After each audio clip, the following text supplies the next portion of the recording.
เรือเสือกิจกรรมใหญ่ในวันนี้พอภูศรีวิไลกับน้องธิดาลาวจะออกไปแบ่งปันน้ำใจให้กับชาวเผ่ามังกรเงินทิปที่ได้จากการแสดงจะขอซื้อขนมครบเคี้ยวเอาไปฝากเอาไปต้อนแบ่งปันน้ำใจให้น้องๆในชุมชนทักทายสบายดี FC แฟนคลับของเจบอลาวทั้งสองฝั่งของที่เคารพและนับถือเป็นอย่างสูง FC ของน้องธิดาลาวบ่ว่าจะอยู่ทั้งฝั่งไทยและก็ฝั่งลาวแล้วก็อยู่ทั้งต่างแดนแสนไก่ที่เคารพฮักและนับถือเป็นอย่างสูงเฮามาเป็นศูนย์รวมจิตใจกันอยู่ณที่ซ่องเจบอลาวจะพาทุกคนไปติดตามหลังจากที่น้องธิดาลาวก้าวขากลับคืนมาสู่บ้านเกิดก็ได้มอบบุญแทนคุณให้กับบ้านเกิดทันทีทันใดเนาะมาฮอดมือว่านนี่กะโล่เข้าไปผูกคอต่อแขนอยู่ที่เฮือนซานบ้านซองแล้วก็เดินทางต่อไปที่ม่องทำการแสดงท่านผู้ชม FC แฟนคลับจบได้อย่างซื่นมื่นมือวานนี้น้องได้ห้องเพลงเป็น6-7เพลงพุ่นว่าตามที่น้องปรารถนาเอาไว้ตื่นเศร้ามามือเศร้านี่พอผู้ก็ได้ออกมาโพสต์เคลื่อนไหว 2-3 โพสต์แต่ว่ามีโพสต์หนึ่งเมื่อ18นาทีที่ผ่านมานี่เจบอลาวเห็นแล้วก็รู้สึกว่าคักเว้ยเฮ็ดแล้วนี่นะเนาะขออภัยขอกินน้ำร้อนก่อน ก็คือพอภูกับน้องธิดาลาวพร้อมกับทีมงานเนาะจะมีกิจกรรมใหญ่หอบฝันเนาะหอบฝันมาหาน้องว่าซะเด้ห้องเพลงมอบฟุตบอลขนมยารักษาโรคให้กับชาวเผ่ามังกรเผ่าตะโอ้ยเมืองน้องแขวงสวรรณเขตนำทางโดยผู้ไทยดำแอดเวนเจอร์บาวตุกวิถีลาวอยากไปห่วมน้ำเขาเด้ท่านผู้ชมเนาะกราบขอบพระคุณ หลวงลุงปัญญาวัดระฆังโคสีตารามส่งยาพาราธาตุน้ำขาวๆมาให้แจกซาวเผาครับเงินทริปหน้าเวทีธิดาลาวซื้อขนม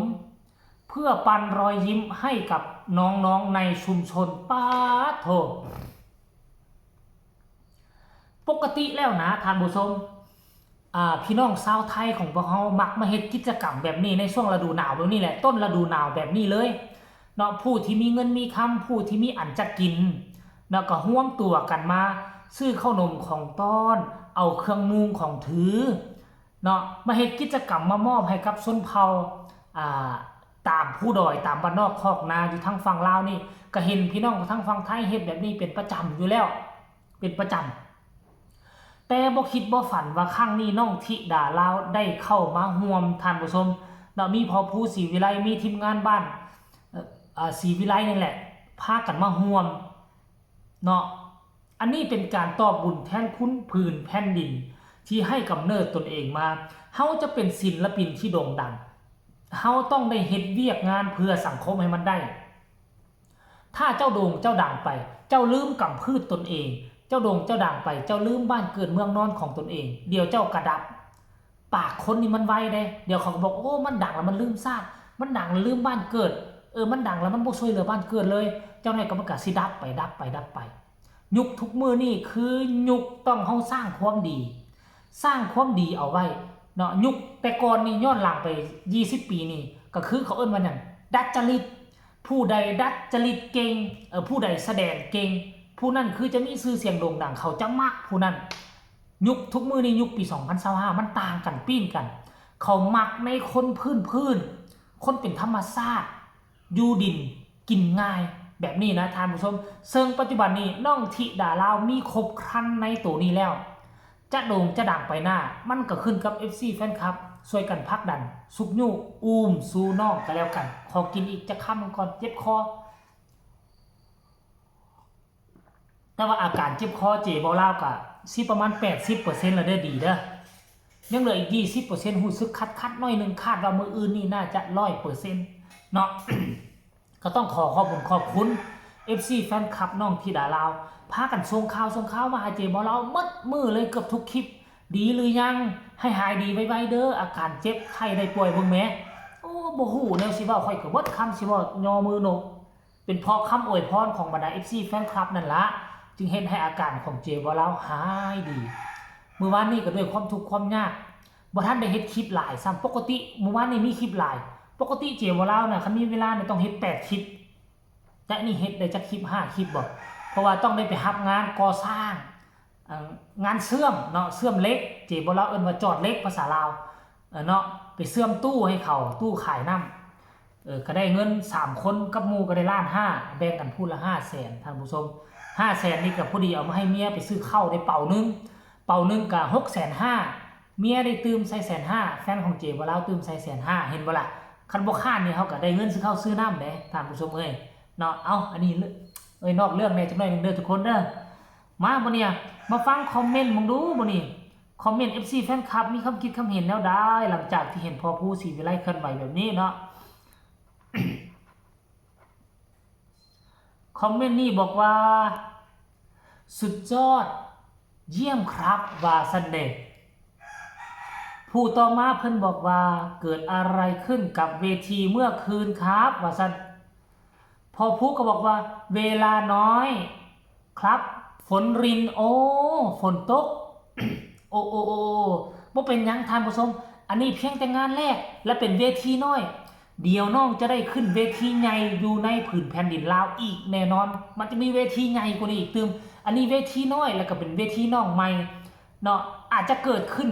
ประมาณช่วงประมาณ5 ถึง 10 ปีนี่แหละยังบ่เป็นวงใหญ่ๆดังๆระดับต้นๆของประเทศลาวเถื่อซึ่งเกิดมาบ่ต่ำกว่า40 ปีคือกันก่อนที่เจบ่ลาวจะเกิดมาก็มีวงนี้แล้วประมาณ50 ปีเดี๋ยวถ้าน้องมีกระแสแบบนี้ตลอดมันต้องมีโอกาสที่วงใหญ่จะเชิญน้องขึ้นไปแสดงเอาอ่านก่อนคนนี้บอกว่าอนุโมทนาด้วยนะครับขอให้ประสบแต่ความดีงามพรประเสริฐสำเร็จเสร็จสำเร็จผลบุญบารมียิ่งขึ้นคือการให้ทานมีแต่ความเจริญก้าวหน้ามีแสงสว่างนำทางที่ดีสาธุว่าซั่นเอาคอมเมนต์สุดท้ายซะเอาแจ่มๆเลยมีบ่คนนี้บอกว่าคืนที่ผ่านมาสุดยอดเลยร้องเพราะมากอบอุ่นมากชอบติดตามบางคนก็ชอบการแสดงเมื่อวานนี้บางคนว่าเกิดอีหยังขึ้นเนาะแต่ว่าเสียงน้องมวนดนตรีเขาย่อมรับว่าดนตรีมวนเครื่องเสียงก็ใช้ได้แต่ว่าการจัดการแบ่งสรรปันส่วนเวลาสคริปต์มันจะแตกต่างจากฝั่งไทยน้อยนึงอันนี้เป็นงานแรกถ้ามีการร่วมงานกันครั้งใน2ครั้งใน3มันคงจะดีกว่านี้เอาคลิปนี้ก็เอามาฝากเอามาต้อนกันเป็นคลิปที่2ของ FC แฟนคลับน้องธีดาราเอาไว้ซ้ำนี้ก็แล้วกันฝากทุกคนกดไลค์กดแชร์กดติดตามให้แน่เพื่อจะบ่พลาดในคลิปต่อไปที่สำคัญอย่ากดข้ามโฆษณาพบกันใหม่ในคลิปหน้าสำหรับคลิปนี้ขอกล่าวคำว่าสบายดี